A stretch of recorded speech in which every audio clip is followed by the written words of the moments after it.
पैसों के बलबूते पर फर्जी मार्कशीट बनाकर डाक विभाग में नौकरी पाने वाले एक गिरोह का भंडाफोड़ करते हुए कोतवाली पुलिस ने मामले से जुड़े 5 आरोपियों को गिरफ्तार किया है, जिनसे फर्जी मार्कशीट बनाने वाले गिरोह को लेकर पूछताछ की जा रही है।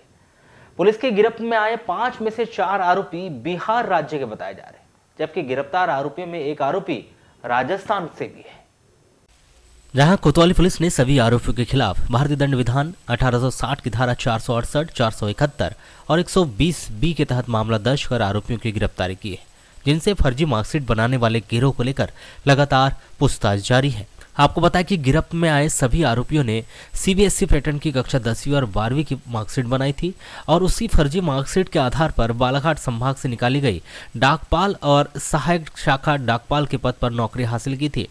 जहां 5 में से 4 आरोपियों ने विभिन्न जगहों पर नौकरी ज्वाइन कर 2 माह का पेमेंट भी उठा लिया था।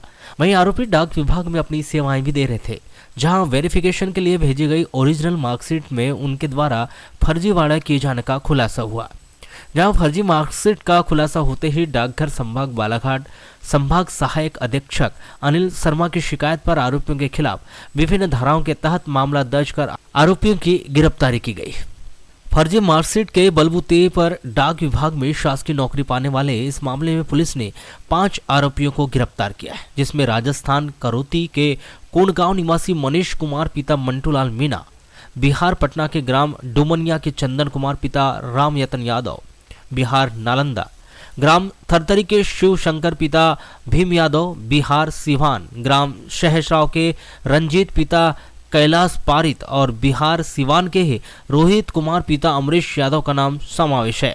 इनके खिलाफ पुलिस ने विभिन्न धाराओं के तहत मामला दर्ज कर उन्हें गिरफ्तार किया है, जहां गिरफ्तार किए गए सभी आरोपियों से फर्जी मार्कशीट बनाने वाले गिरोह और उनके अन्य साथियों को लेकर पूछताछ शुरू कर दी गई है। क्या जानकारी आपको? तो भर्ती प्रक्रिया में जो सरकार का जो प्रोसीजर होता है, उसमें जितने भी दस्तावेज जो कैंडिडेट रहता है वो जमा करता है विभाग में।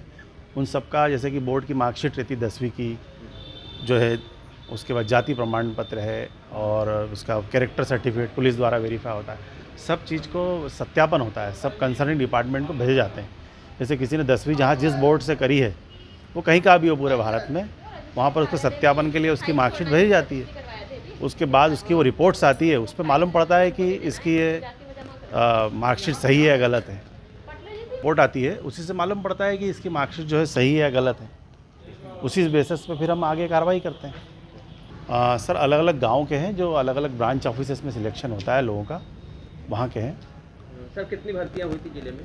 सर टोटल वैकेंसी निकली थी 593, उसमें डाकपाल भी आ गए और सहायक शाखा डाकपाल भी आ गए। उनमें ये 5 लोग पकड़ाए गए हैं। 5 लोग अभी तक पकड़ाए गए हैं। इसमें क्या सर आगे अन्य भी हो सकते हैं? हाँ, कुछ की वेरिफिकेशन रिपोर्ट आना बाकी है, उनमें भी कोई मिलता है तो फिर देखा जाएगा उन पर कार्रवाई।